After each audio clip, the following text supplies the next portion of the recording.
Namaste, my dear friends. Now I am referring Customs Act 1962, which is applicable for our exam of CMA Inter June 2024 exam as well as December 2024 exams. వీలైనంత వరకు నేను ఈ customs లాని simplify చేసి తెలుగులో చెప్పడానికి ప్రయత్నిస్తున్నానండి. Customs act మనం ఏం తెలుసుకోవాలి? Why we should understand the customs act 1962 అంటే ఎప్పుడైతే వస్తువులు ఎగుమతి దిగుమతి అవుతాయో వాటి మీద విధించే శుల్కాన్ని మనం డ్యూటీ అంటాం. సింపుల్ గా చెప్పాలంటే ఇంపోర్ట్ డ్యూటీ, ఎక్స్పోర్ట్ డ్యూటీ అంటాం. ఈ ఇంపోర్ట్ డ్యూటీ, ఎక్స్పోర్ట్ డ్యూటీ అనేది మాకు మా ఇండియన్స్ కి, మా భారతీయులకి ఇదన్నా కొత్త కానే కాదండి. ఆ రోజుల్లో రాజులు రాజ్యాలని పరిపాలించేటప్పటి నుంచి కూడా ఒక కస్టమరీ ప్రాక్టీస్ గా ఉండేది ఇది. మనం చరిత్ర చూస్తే కౌటిల్యాస్ అర్థశాస్త్రలో కూడా శుల్క అని చెప్పున్నారు. శుల్క అంటే duty levied when the goods are coming in to the city as well as going out from the city. అంటే అప్పుల్లోనే, ఆ రోజుల్లోనే డ్యూటీ అనేది ఒక కస్టమరీ ప్రాక్టీస్ గా కలెక్ట్ చేసేవారు మన రాజులు. ఆ తర్వాత స్వాతంత్రం వచ్చిన తర్వాత భారతదేశానికి government of India enacted an act namely called as Customs Act 1962, which is implemented in India from 1st February 1963 నుంచి. Government of India is empowered to levy customs duty.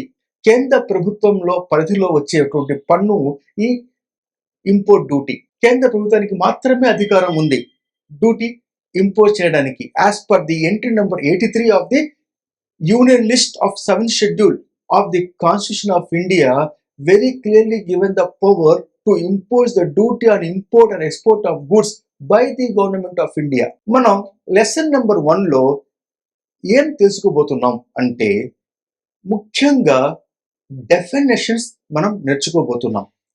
Definitions and the customs లా అనేది చాలా important అండి. ఎందుకంటే ఈ యొక్క definitions has its own importance and unique meanings and applications. ఇప్పుడు నేను ఒకవేళ మీకు ఒక పదం చెప్తున్నాను చూడండి, కన్వేయన్స్ అని అనుకోండి. కన్వేయన్స్ అంటే not reimbursement of expenditure by the employee from the employer. అది కానే కాదండి. ఇక్కడ కన్వేయన్స్ అంటే which includes vehicle, vessel, aircraft. ఈ విధంగా definitions it's has own meaning. International లెవెల్లో జరిగేటువంటి ట్రాన్సాక్షన్స్ కాబట్టి we have unique meanings for hour terminologies in the name of definitions. కాబట్టి ఫస్ట్ అండ్ ఫార్మోస్ట్ ఈ లెసన్ నెంబర్ 1లో మనం నేర్చుకోబోయేది ఏందిరా అంటే definitions under the customs law. First and foremost adjudicating authority అంటే ఏంటి? ఎవరిని మనం అడ్జుడికేటింగ్ అథారిటీ అంటాం?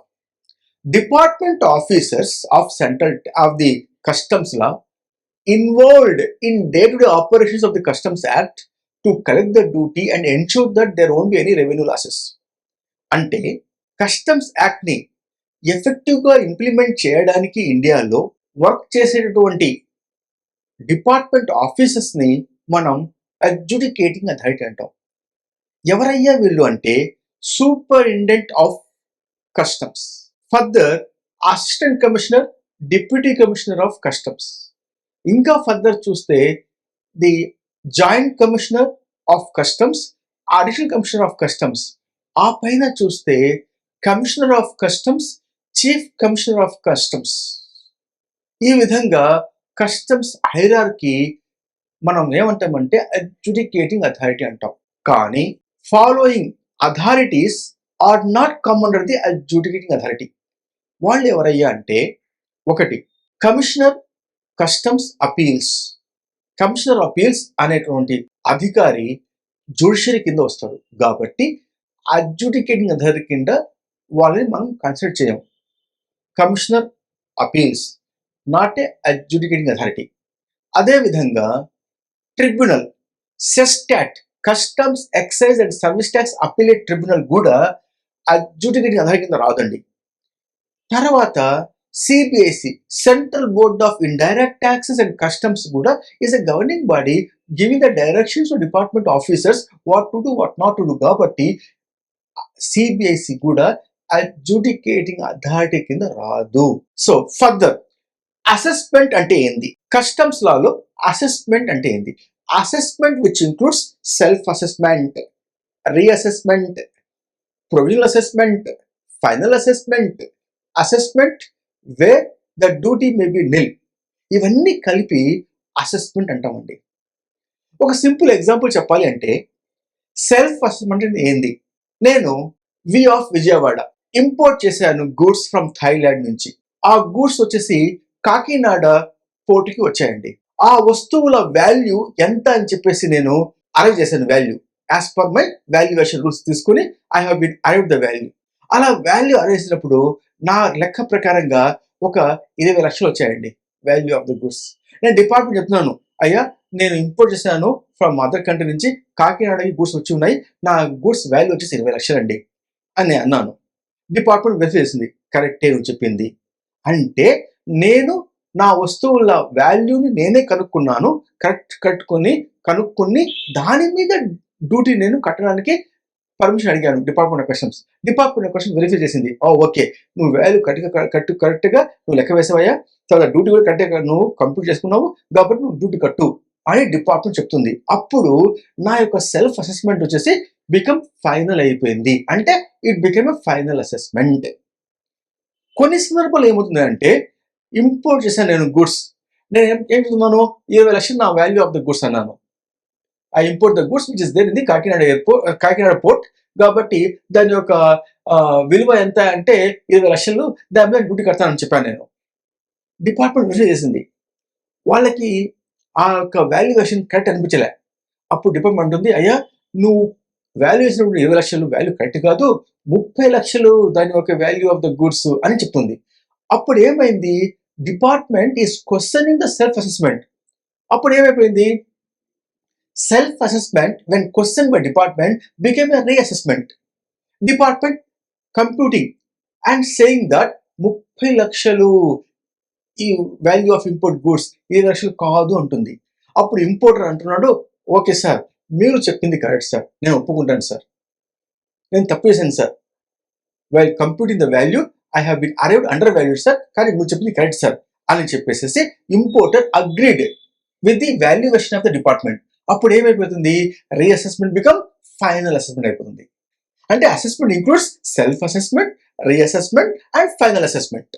Further there is a provisional assessment. What do you mean by provisional assessment? I have imported the goods. నేను import చేశానండి, నేను వి of Visakhapatnam. I import the goods from South Africa. Machinery import చేశాను. But నాకేందిరా అంటే ఆ యొక్క వాల్యూ కనుక్కోవడం చాలా కష్టంగా ఉంది. ఎందువల్ల అంటే దాంట్లో చాలా టెక్నికల్ ఇష్యూస్ ఇన్వాల్వ్ అయి ఉన్నాయి. I could not able to arrive the value to pay import duty then and there to clear the goods. అలాంటప్పుడు ఏమవుతుంది అంటే నేనే ఇంపోర్టర్ వచ్చేసి రిక్వెస్ట్ చేస్తున్నాను, అయ్యా అసిస్టెంట్ కమిషనర్ కొంచెం చూడండి, ఇక్కడ నా యొక్క వాల్యూ ఆఫ్ ఇంపోర్టెడ్ గూడ్స్ కష్టంగా ఉంది కనుక్కోవడం, మీరు నన్ను పర్మిట్ చేయండి, ఏదో ఒక వాల్యూ చెప్పండి, డ్యూటీ అమౌంట్ని కట్టేస్తాను, permit me to clear the goods. After that once all information collected will be provide final assessment. అప్పుడు ఏదైనా నేను డబ్బులు కానీ డ్యూటీకి తక్కువ కట్టి ఉంటే నేను బ్యాలెన్స్ ఎక్కువ కట్టేస్తాను, ఒకవేళ ఎక్కువ కట్టి ఉంటే నేను అప్పుడు రీక్లెయిమ్ చేసుకుంటాను యాజ్ ఎ రిఫండ్. అలాంటి ఒక పర్మిషన్ నాకు ఇవ్వండి అని చెప్పేసి importer requesting to assistant commissioner or deputy commissioner of customs. అప్పుడు వాళ్ళు చూస్తారు, ఏంది ఎలాంటి వస్తువులు ఇంపోర్ట్ చేసావు, నిజంగా ఇది కష్టంగా ఉందే, చాలా టెక్నికల్ ఇన్వాల్వ్మెంట్ ఉందే, ఓకే సరే. అలాంటప్పుడు డిపార్ట్మెంట్ చెప్తుంది, అయ్యా you pay some amount, let us say 2 lakh duty కట్టు, 2 lakh రూపీ డ్యూటీ కట్టు, under poor assessment we granted, you clear the goods. Once it clear the goods within the specific period of time ఆ యొక్క poor assessment should finalise. ఇప్పుడు నేను 6 మాసాలు అయిపోయింది, goods వచ్చేసి final assessment వచ్చేసింది. అప్పుడు యాక్చువల్ కట్టవలసింది ఎంత అంటే 3 లక్షలు. ఎంత కట్టున్నాను ఆల్రెడీ నేను 2 లక్షలు. ఇప్పుడు షార్ట్ ఫాల్ ఎంత, 1 లక్ష కట్టు విత్ ద ఇంట్రెస్ట్.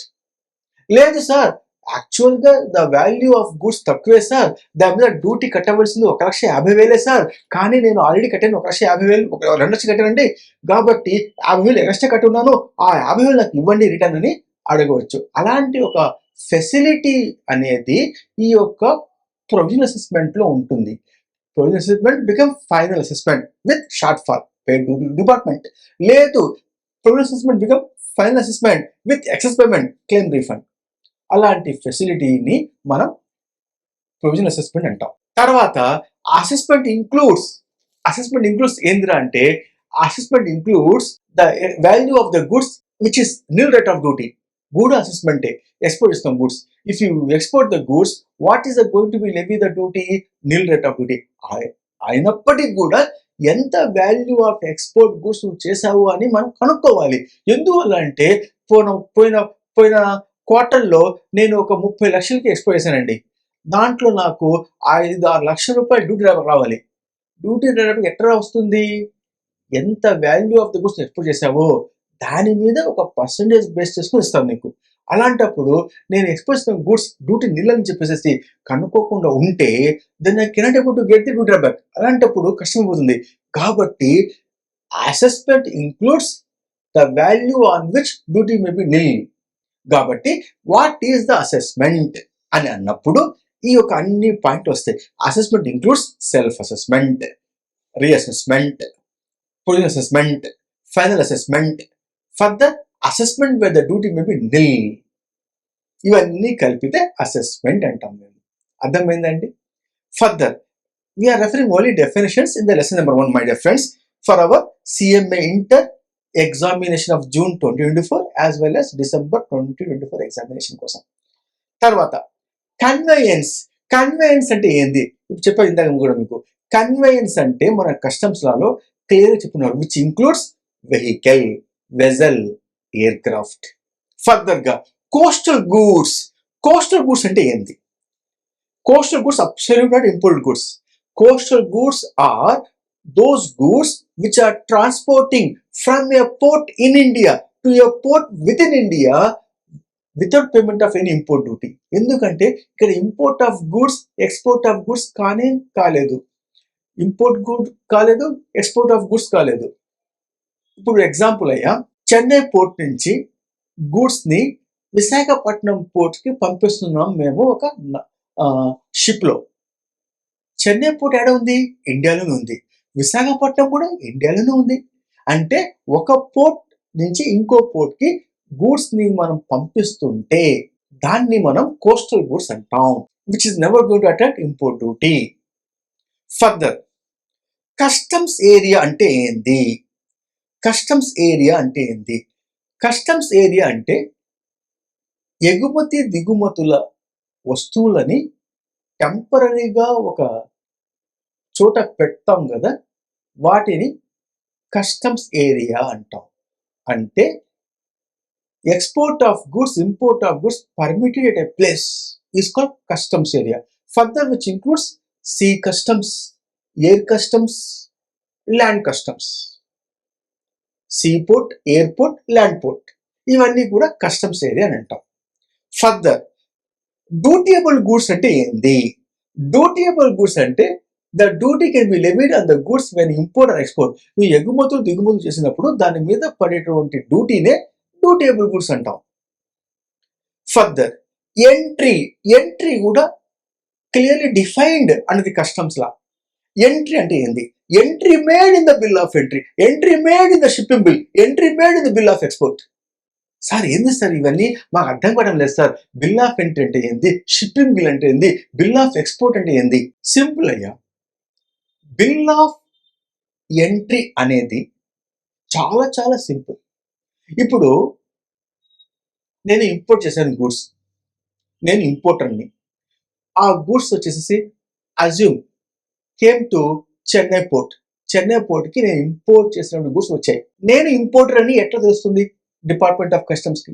నేను చెప్పాలి, అయ్యా నేను ఇంపోర్టర్ని, ఆ యొక్క వస్తువుని నా వస్తువులే అవి అని చెప్తున్నప్పుడు నా దగ్గర ఎలాంటి ఆధారం ఉంది అంటే బిల్ ఆఫ్ ఎంట్రీ అనేది ఒక ఆధారం to claim ownership on the imported goods. అప్పుడు నేను సబ్మిట్ చేస్తున్నాను. What is I'm submitting? Bill of entry. ఎవరికి సబ్మిట్ చేస్తున్నాను? Department of customs. అయ్యా, ఈ యొక్క వస్తువులు ఏమైతే మెన్షన్ చేస్తున్నామో బిల్ ఆఫ్ ఎంట్రీలో, ఆ వస్తువులు నావే అండి. అవి వచ్చేసేసి మీ యొక్క పోర్ట్లో వచ్చున్నాయి. నాకు పర్మిట్ చేయండి. నేను డ్యూటీ కట్టేసి ఆ గూడ్స్ని తీసుకెళ్తాను. Department is making the entry. Okay, you are permitted to pay duty.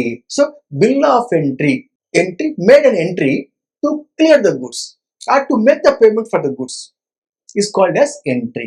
అదే విధంగా entry made in the shipping bill. Shipping bill అంటే ఏంది? ఇప్పుడు నేను ఒక వస్తువుని నేను విదేశాలకి పంపించాలంటే, ఎగుమతి చేయాలి అంటే department of customs take the permission. నేను పర్మిషన్ తీసుకోకుండా I cannot export the goods out side India. నా ఇష్టానికి నేను గూడ్స్ వచ్చేసి ఆ షిప్లో లోడ్ చేసి పంపు అంటే కుదరదు. నేనేం చేయాలి? I have to submit shipping bill in the office of the department of customs. Customs department నేను సబ్మిట్ చేయాలి. I want to export the goods to USA. Department of customs verify చేస్తుంది. Shipping bill submitted by exporter. What are the goods exporting? General goods, laptop, pen, pencil, books, specs, wallet, cloth. allowed to export. అప్పుడు department of customs make an entry in the shipping bill. Entry చేసి, అయ్యా నువ్వు పంపించవచ్చు, let export order granted అని చెప్తే, అప్పుడే ఈ exporter వచ్చేసి అతని యొక్క వస్తువులని ఆ యొక్క షిప్లో కానివ్వండి, లేకపోతే ఎయిర్ క్రాఫ్ట్లో కానివ్వండి, లోడ్ చేయడానికి పర్మిషన్ వస్తుంది. అంటే shipping bill is made for export, bill of entry is made for import. Entry made in the shipping bill to export, entry made in the bill of entry to clear the goods. అదే విధంగా bill of export అంటే ఏంది? ఇప్పుడు నేను నా యొక్క వస్తువులని export చేస్తున్నాను through land route. For example, నేనేం చేశానంటే కొలకత్తా నుంచి ఢాకాకి లారీలో పంపిస్తున్నాను గూడ్స్ని. అంటే goods are exporting by land route. అలా ఎక్స్పోర్ట్ చేయాలంటే I have to submit bill of export in the office of customs. అయ్యా, నా యొక్క వస్తువుల్ని నేను ఒక లారీలో విదేశాలకి పంపిస్తున్నాను, ఢాకాకి పంపిస్తున్నాను, పర్మిషన్ ఇవ్వండి. Then the department verified and permitted, okay, allowed goods to export అన్నప్పుడు department will give a permission, yes let export అని చెప్తుంది. అలాంటప్పుడు ఉపయోగించేటువంటి రిక్వెస్ట్ లెటర్ని మనం ఏమంటామంటే బిల్ ఆఫ్ ఎక్స్పోర్ట్ అంటాం. బిల్ ఆఫ్ ఎక్స్పోర్ట్ అంటే ఏంటంటే, goods are exporting through land route. Prior to export, seek the permission from Department of Customs in particular bill of export by making the entry. So, entry means entry made in the bill of entry, entry made in the shipping bill, entry made in the bill of export by Department of Customs to permit for export or import. దాన్ని మనం entry అంటాం. అదే విధంగా ఫర్దర్గా export అంటే ఏంది? Export means taking out of India to a place outside India. మనం ఇండియాలో నుంచి తీసుకొని ఇండియా బయటకు పంపించడాన్ని ఎక్స్పోర్ట్ అంటాం. ఎక్స్పోర్ట్ గూడ్స్ అంటే ఏంది? ఫర్దర్గా ఇంకో డెఫినేషన్ అది. ఎక్స్పోర్ట్ అనేది ఒక డెఫినేషన్. ఇంకోటి ఏంటి అంటే export goods. Export goods means any goods which are to be taken out of India to a place outside India. అదే ఎక్స్పోర్ట్ నే ఎక్స్పోర్ట్ గూడ్స్ గా మనం ఎక్స్పోర్ట్ ఎక్కడ? Taking out of India to a place outside India. Export of goods అంటే goods are taking out of India to a place outside India. దాన్ని మనం export of goods అంటాం. ఫర్దర్గా foreign going vessel అంటే ఏంది? Foreign going vessel, which includes a vessel which is catching the fishes in the sea, we call export of a foreign going vessel అంటాం.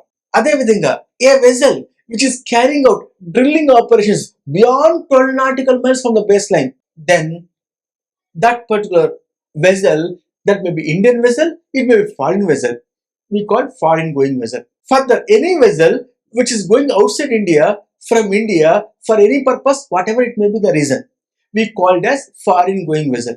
ఇప్పుడు fishermens going in to the sea to catch the fishes, చేపలు పట్టడానికి వెళ్ళారు లోపలికి. ఎక్కడికి వెళ్ళారు? సముద్రంలో వెళ్ళారు. చేపలు పట్టుకొని వస్తున్నారు. ఎక్కడికి? షోర్కి. డిపార్ట్మెంట్ ఆఫ్ కస్టమ్స్ నిలబడి, ఏయ్ mister fissure man, you have to pay custom duty అంటే వాడు ఏం చేస్తాడు? ఏడుస్తాడు, అంటాడు వాడు. సార్ ఏంది సార్ మీరు, మేము fishermen sir, duty of custom పట్టేది ఏంటి అంటారు. మీకు కావాలంటే తీసుకోండి, మీరు చేపలు తీసుకుని ఇస్తాం మేము కదా. సో ఇలాంటి సిచ్యువేషన్ వచ్చినప్పుడు ఏం చేయాలి అన్నప్పుడు ది గవర్నమెంట్ ఏం చెప్తుందంటే, fisher man catching the fishes in the sea is treat as that will boat treat as fine going vessel. అయితే అలాంటప్పుడు డ్యూటీ రాదు, ఫైన్ గోయింగ్ వెజల్ కదా. All our exports free from export duty unless specifically impose import duty. Further, my dear friends, goods ante endi? We have a definition for the term goods under the Customs Act, which includes vessel, aircraft, vehicle. ఈ మూడు కలిపితే conveyance, మీకు already తెలిసిందే. Further, goods includes stores, goods includes baggage అంటే ఏంది? Luggage. మేము విదేశాల నుంచి వచ్చేటప్పుడు మనం తోటి తీసుకెళ్లే బ్యాగ్ ని మనం బ్యాగేజ్ అంటాం టెక్నికల్ గా. స్టోర్స్ అంటే ఏంది చెప్తాను మీకు. So goods includes vehicle, vessel, aircraft. Goods includes stores, goods includes baggage. Further గా గూడ్స్ ఇంక్లూడ్స్ కరెన్సీ, డబ్బులు. Goods includes negotiable instruments. Goods includes any property, any movable property is called goods. We have definitions furthermore. The term import ante endi, which means bringing into India from a place outside India. Bringing into India from a place outside India is called import. Import goods ante endi? Simple. Import goods means any goods brought into India from a place outside India, but it does not include goods cleared for home consumption. Ante endira ante, if I import the goods, assume I am a Sea of Chennai anukundamandi. Sea of Chennai imported the goods from Thailand. Goods came to, em goods import chesadu? There is air conditioning machines import chesadu, which is came to Chennai port. Who imported? Sea of Chennai. వాడు bill of entry submit చేసి self assessment become final assessment and made the payment of duty and clear the goods. ఆ యొక్క AC machines ని అతను ఒక truck లో ఎక్కించుకొని custom department నుంచి బయటకు వచ్చేటప్పుడు చెక్ పోస్ట్ దగ్గర డిపార్ట్మెంట్ ఆఫ్ కస్టమ్స్ వెరిఫై చేశారు. నువ్వు డ్యూటీ కట్టేసావు, తీసుకెళ్ళి గుడ్స్ అని చెప్పారు. నేను తీసుకొని ఇండియా లోపలికి వచ్చాను. ఎక్కడ ఇప్పుడు గుడ్స్ నా గుడ్స్ ఎక్కడ ఉన్నాయి అంటే నా యొక్క ఫ్యాక్టరీలో ఉన్నాయి. అలాంటి గూడ్స్ ని cannot be called as imported goods. ఎందువల్ల అంటే ఇంపోర్టెడ్ గూడ్స్ అంటే ఏందిరా అంటే కస్టమ్ డిపార్ట్మెంట్ పరిధిలో ఉండేటువంటి గూడ్స్ ని ఇంపోర్టెడ్ గూడ్స్ అంటాం. అంటే గూడ్స్ ఇంపోర్ట్ చేశారు, డ్యూటీగా కట్టలేదు, వాటిని ఇంపోర్టెడ్ గూడ్స్ అంటాం. నేను డ్యూటీ కట్టి ఆ యొక్క కస్టమ్ డిపార్ట్మెంట్ తీసుకుని బయటికి వచ్చి మన యొక్క ఫ్యాక్టరీలో పెడితే అలాంటి ఆ యొక్క నా ఇంట్లో పెట్టుకుంటే అలాంటి గూడ్స్ ని ఇంపోర్టెడ్ గూడ్స్ అనో. Department of custom has no right on that goods. కాబట్టి ఇంపోర్టెడ్ గూడ్స్ అంటే ఏంది అన్నప్పుడు, goods are brought in to India from a place outside India but does not include goods cleared for home consumption. Home consumption అంటే ఏందిరా అంటే India is my home country అండి. India is my home country. If I clear the goods from Department of Customs by making the payment and brought into India to my factory or to my house or to my shop, those goods no longer called as imported goods. Department of Customs has no right on those goods to take back. So, imported goods, bringing goods from outside India into India but does not include goods cleared for home consumption. The term India అంటే ఏంటిది definition ఉంది. నేను చెప్పాను కూడా. ఏం చెప్పానంటే goods bringing in to India, imported goods, bringing goods from outside India in to India, or export goods taking the goods out of India to a place outside India. So ఇలాంటప్పుడు మనకు India అనేది చాలా important definition అండి customs లలో. డెఫినెట్గా మనకు exam రావడానికి ఆస్కారం ఉంది. సో ఇండియా అంటే ఏంటి? India has been defined in the Customs Act, which is extend up to 12 nautical miles from the baseline. Not only boundary lines, but also extend up to 12 nautical miles from the baseline is called India. We have Indian Customs Waters. Ante endi ante which is extend up to 24 nautical miles from the baseline. Further గా ఇంకా చెప్పాలంటే detail చెప్పాలంటే మనం from baseline up to 12 nautical miles Indian territorial waters are India antam. From the 12th nautical mile from the baseline to 200 nautical miles from the baseline is called as continental shelf. After 12 nautical miles from the baseline to further 12 nautical miles, we used to call it as contiguous zone.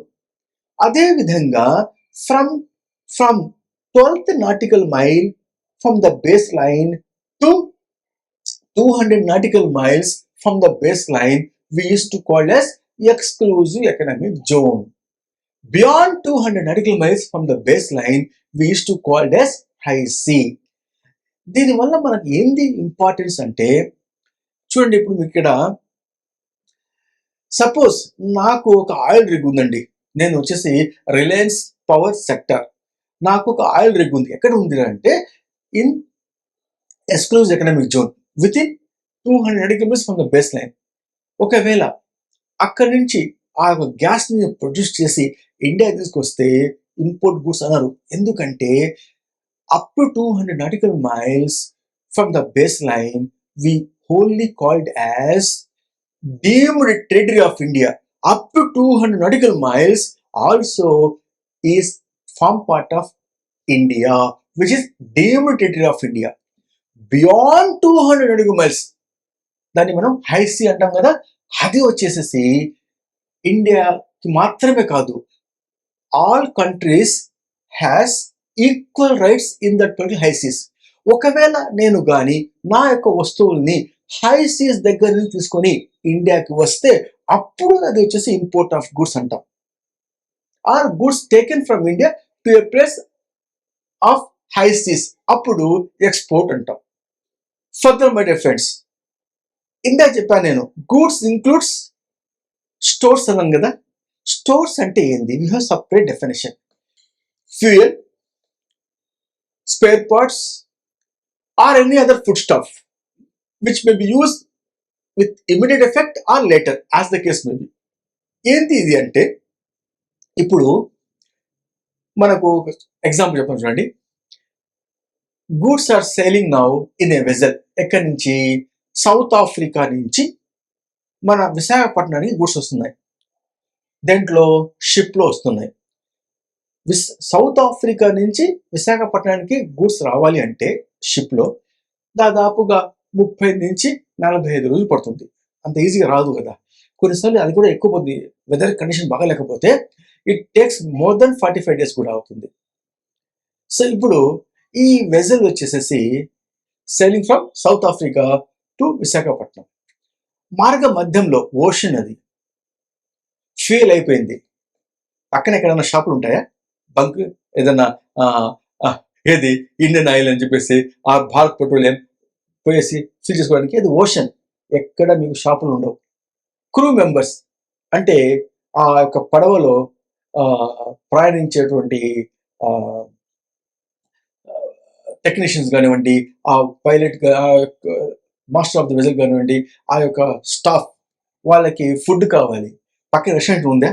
అది ocean, అది ocean going వెజల్ది. పక్కన restaurant ఉండదు, వాళ్ళ దగ్గర food ఉండాలి తినడానికి. 40 రోజులు 45 రోజులు టైం. కాబట్టి అలాంటి టైంలో ఆ యొక్క నావలో ఈ అన్ని వస్తువులని మేము తీసుకెళ్ళాలి. అప్పుడే కరెక్ట్గా డెసిషన్ చేయగలం. ఇలాంటి వస్తువుల్ని మనం ఏమంటామంటే స్టోర్స్ అంటాం. స్టోర్స్ ఇంక్లూడ్స్ ఫ్యూయల్, సఫిషియెంట్గా పట్టుకోవాలి. Stores includes spare parts.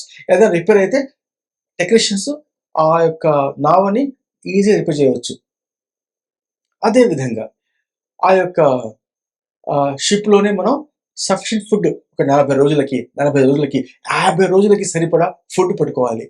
దాన్ని మనం స్టోర్స్ అంటాం. Stores includes fuel, spare parts, foodstuff. As a whole, goods includes stores. Further, my dear friends, bringing to notice the definitions only. Simple terminology definitions మా చెప్తున్నాను నేను ఈ lesson number 1లో. Further, person incharge. Person incharge అనేది చాలా important definition అండి.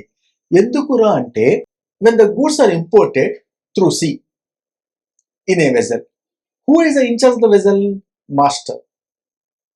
If the goods are coming by air in aircraft, air cargo, who is the in charge of the aircraft? Pilot. వీళ్ళు కొన్ని ఫార్మాలిటీస్ని ఫాలో చేయాలి. ఇప్పుడు ఒక వెజల్ వచ్చిందండి, ఎక్కడి నుంచి? ఇండోనేషియా నుంచి కాకినాడ పోర్ట్కి ఒక వెజల్ వచ్చింది. రాగానే ఆ యొక్క వస్తువుల్ని ఆ యొక్క master of the vessel not allowed to unload on docks. Permission తీసుకోవాలి. Hey mister master of the vessel, first you submit department of customs important document called as import manifest. Department చూస్తుంది, custom department, ఏం goods తీసుకొచ్చావు నువ్వు మా యొక్క Kakinada పోర్ట్కి? Okay, ఈ వస్తువులన్నీ కూడా allowed to import, permission granted, entry inwards. అంటే ఆ యొక్క master of vessel responsibility before reaching to the port he should submit the import manifest or arrival manifest. అదే కానీ goods coming by particular vehicle from other country to India, అలాంటప్పుడు for example from let say Myanmar నుంచి goods వస్తున్నాయి ఇండియాకి బై land route. అలాంటప్పుడు incharge of vehicle ఎవరయ్యా అంటే డ్రైవర్. అతను ఏం చేయాలంటే import report should submit with in 12 hours from the time of arrival to land customs in India. If the goods are coming by air or through sea, the person in charge should submit arrival manifest or import manifest before they arrives to Indian airport or port. Adhe by land route aithe the in charge of the vehicle, namely driver, should submit import report within 12 hours of after reaching the Indian customs port. ఇవి కానీ మీరు follow చేయకపోతే department of customs will going to levy penalty on person in charge. కాబట్టి మనం తెలియాలి. అదే విధంగా if the person in charge, namely master of the vessel, after loading the goods in the vessel, he is not allowed to go by himself to other country. వాడు ఏం చేయాలంటే ఆ master అనే అతను ఇన్ఛార్జ్ ఆఫ్ ది వెజల్ లేకపోతే pilot of the aircraft, వాళ్ళు ఏం చేయాలంటే డిపార్ట్మెంట్కి ఒక సబ్మిట్ చేయాలి, డిపార్చర్ మేనిఫెస్ట్ అంటాం దాన్ని. అయ్యా మీరు ఏ ఏ వస్తువులు అయితే ఎక్స్పోర్ట్ చేయడానికి షిప్పింగ్ బిల్లో పర్మిషన్ ఇచ్చారో ఆ ఎక్స్పోర్టర్స్కి, ఆ యొక్క షిప్పింగ్ బిల్స్ వస్తువులు మాత్రమే మేము మా యొక్క ఎయిర్క్రాఫ్ట్లో కానీ మా వెజల్లో కానీ లోడ్ చేసామండి. ఆ యొక్క రిపోర్ట్ ఇదండి, exporter name, importer name, address అవన్నీ ఉన్నాయి, వస్తువులు ఇవ్వండి, షిప్పింగ్ బిల్ నెంబర్ ఇదండి అని చెప్పేసి ఒక ప్రిపేర్ చేసుకోవాలి స్టేట్మెంట్. ఎవరు? ఈ పర్సన్ ఇన్ఛార్జ్. దాన్ని ఏమంటామంటే డిపార్చర్ మేనిఫెస్ట్ అంటాం. The person in charge should submit in the Department of Customs before departuring. The Department of Customs verifies, okay, ఎలాంటి వస్తువులు మీరు అలౌ చేశారు, మీరు లోడ్ చేశారు, ఏ షిప్పింగ్ బిల్స్ అన్నీ కూడా మా డిపార్ట్మెంట్ ఆఫ్ కస్టమ్స్ పర్మిషన్ ఇచ్చినవే కాబట్టి మీరు ఎక్స్పోర్ట్ చేయడానికి, మీరు తీసుకెళ్ళడానికి పర్మిషన్ ఇస్తున్నాం అని చెప్పి department of customs will give the permission, let export order ఇస్తుంది. అది వచ్చిన తర్వాత మాత్రమే person in charge should empowered or should be in a position to carry the goods from Indian port or airport or land port to other country. ఆ permission letter తీసుకోకుండా కానీ ఆ incharge of the vessel or aircraft or vehicle move అయితే that person incharge liable for punishment by way of imprisonment. I'm sorry to say, imprisonment లేదండి, liable to impose penalty on person incharge. So person incharge ఎవరు ఇప్పుడు అన్నప్పుడు, in the case of a vessel, master of the vessel. In the case of aircraft, pilot of the aircraft. In the case of a vehicle, the driver of the vehicle. In the case of a train, the guard of the train. Is called person in charge. Further అమ్మ, what you mean by bill of export? Bill of export చెప్పాను ఇందాక నీకు, ఇప్పుడు మళ్ళీ చెప్తున్నాను. Bill of export అంటే ఏంటంటే exporter want to export the goods through land route. వెహికల్లో రోడ్డు మార్గాన ఇతర కంట్రీకి గూడ్స్ పంపించాలన్నప్పుడు అతను సబ్మిట్ చేస్తుంది, డిపార్ట్మెంట్ ఆఫ్ కస్టమ్స్లో సబ్మిట్ చేయాలి ఒక document to take the prior permission. దాన్నే బిల్ ఆఫ్ ఎక్స్పోర్ట్ అంటాం. అదే కానీ నేను export through sea or by air అన్నప్పుడు I should submit shipping bill అంటాం. డొమెస్టిక్ టారిఫ్ ఏరియా అంటే ఏంటి? డొమెస్టిక్ టారిఫ్ ఏరియా అంటే ఏందిరా అంటే India which includes up to 200 nautical miles but does not include special economic zones. It does not include EOUs, export oriented units. ఇవి రెండు రావు. Special economic zone అంటే ఏంటి అంటే separate island with in the territory of India అని అంటాం దాన్ని. కాబట్టి domestic tariff area అంటే ఏంటి అంటే India which extends up to 200 nautical miles from the baseline, but it does not include special economic zone as well as the export oriented units. Definitions మాత్రమే చెప్తున్నాం మేము. What you mean by prohibited goods? Prohibited goods అంటే ఏంది అని అన్నప్పుడు అయ్యా, goods are not allowed to import, not allowed to export. ఎలాంటి goods ఇవి అంటే AK-47 గన్స్, ఎక్స్ప్లోజివ్ డివైజెస్. ఇప్పుడు నేను వచ్చేసి ఇంపోర్ట్ చేస్తున్నానండి, AK-47 గన్స్ ఇంపోర్ట్ చేశాను. డిపార్ట్మెంట్ ఆఫ్ కస్టమ్ అడుగుతుంది, దేనికి నువ్వు ఇంపోర్ట్ చేసావు ఈ యొక్క AK-47 గన్స్? సార్ నాకు కావాలి సార్, నేను ఆడుకుంటాను సార్ దాంట్లో. అట్నా రా, non bailable arrest warrant issue చేస్తారు. ఎందువల్ల? నువ్వు ఇంపోర్ట్ చేసిన గూడ్స్ అనేవి prohibited goods, not allowed to import. ఈ గూడ్స్ అనేవి not allowed to import, not allowed to export. కానీ కొన్ని ప్రత్యేక సందర్భాల్లో ఈ యొక్క గూడ్స్ ని పర్మిట్ చేస్తుంది కేంద్ర ప్రభుత్వం టు ఇంపోర్ట్ ఎక్స్పోర్ట్. ఎప్పుడైతే ఆ importer holding a valid licence. For example defence ఉంది, మిలిటరీ ఉంది, they are importing 1000 AK-47 guns, allowed to import because they are permitted, they are licence holders to import. అలాంటి సందర్భాల్లో మాత్రమే allowed to import or export. Cocaine I'm importing, cocaine అనేది prohibited goods.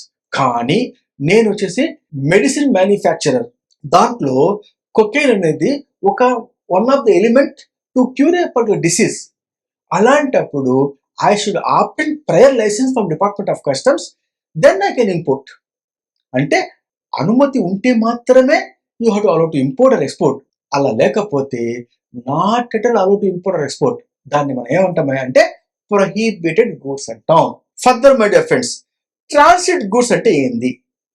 Transit goods means the goods are transit from a place outside India to a place outside India via India. Ante goods are set to sail from one country to another country via India. There is no destination to India. That goods is called transit goods. For example, A, B, C and D are 4 goods loaded at USA port in a vessel. The goods came to Mumbai port. Product A, product B is unloaded at Mumbai port. Product C and product D remains in the vessel. అంటే product C, product D USA నుంచి Australia పోతున్నాయి via our India. ఆ goods ని మనం ఇండియాలో ఏమంటాము అంటే transit goods అంటాం. C and D are transit goods because sailing from USA to Australia via India. We do have one more point called as transshipment of goods. Transshipment of the goods అంటే ఏంది అంటే basically the goods are imported, further transshipped from a port to another port within India, ultimate destination to India with the payment of duty, or further transshipped imported goods to a place outside India without payment of import duty. ఇప్పుడు చూడండి, ఇక్కడ మాకు product A, product B ఎక్కడి నుంచి వచ్చాయి? US నుంచి వచ్చాయి. ఎక్కడికి వచ్చాయి? ముంబై పోర్ట్కి వచ్చాయి. కానీ ప్రొడక్ట్ ఏ ఒక ఇంపోర్టర్ చెన్నైలో ఉన్నాడు. ఆ ప్రొడక్ట్ ఏని మళ్ళీ ఇంకో షిప్ లో ఎక్కించి మనం చెన్నైకి పంపిస్తున్నాం. అంటే product A transshipped, ultimate destination in India which get import duty. Product B ఉంది కదా, అది imported goods from USA to Mumbai. కానీ దాని యొక్క ఇంపోర్టర్ లొకేటెడ్ ఇన్ శ్రీలంక. అప్పుడు ఏమవుతుంది, ఆ ప్రొడక్ట్ బిని ఇంకో యొక్క వెజల్లో ఎక్కించి దాన్ని మనం ట్రాన్స్షిప్ చేస్తున్నాం ఎక్కడికి, Sri Lanka. Ultimate importer in Sri Lanka. అలాంటి గూడ్స్ ని కూడా మనం ఏమంటామంటే transshipment of goods without payment of import duty, because ultimate decision outside India కాబట్టి. Now product A, product B, product C, product D. దీంట్లో what are the goods are transit goods, what are the goods are imported goods, what are the goods are transshipment goods అని అన్నప్పుడు C and D is called as transit goods. Product A is imported goods, product A and product B is transhipment of goods అని చెప్పాలి. Question may be going to come in examination. Further my dear friends, ఈ విధంగా చెప్పుకుంటూ పోతే మనకు definitions వస్తూనే ఉంటాయి, కానీ నేను ఇక్కడ చాలా ఇంపార్టెంట్ డెఫినేషన్స్ మాత్రమే రెఫర్ చేస్తున్నానండి ఎగ్జామ్ పాయింట్ ఆఫ్ వ్యూలో. తర్వాత entry inwards granted to the vessel అని అన్నప్పుడు అంటే ఏంది? Entry inwards granted to the vessel అంటే vessel incharge master before arrives to the customs port in India they should submit arrival manifest. Department of customs vessel చేస్తుంది, ఎలాంటి goods తీసుకొస్తున్నావు, మంచి goods ఉన్నా అలౌ టు ఇంపోర్టా, okay permission granted, entry inwards granted అని permission ఇస్తే మాత్రమే ఆ గూడ్స్ ని ఆ షిప్ లో నుంచి మన యొక్క పోర్ట్ లో అన్లోడ్ చేయడానికి అనుమతి లభిస్తుంది. ఎంట్రీ అవుట్వర్డ్స్ అన్నప్పుడు చెప్పాం కదా, the in charge of the vessel for example submitted departure manifest, the department verified అన్ని గూడ్స్ కూడా కరెక్ట్గా ఉన్నాయి, అలో టు ఎక్స్పోర్ట్ అన్నప్పుడు entry outwards granted to the particular vessel. అప్పుడు మాత్రమే ఆ యొక్క vessel can be carry the goods from Indian port to outside India. Definitions అనేవి చాలా ఇంపార్టెంట్ మా ఎగ్జామ్ పాయింట్ ఆఫ్ వ్యూలో. Now I have covered all the definitions in a simplified manner to you, my dear friends, applicable to our exams. Thank you, my dear.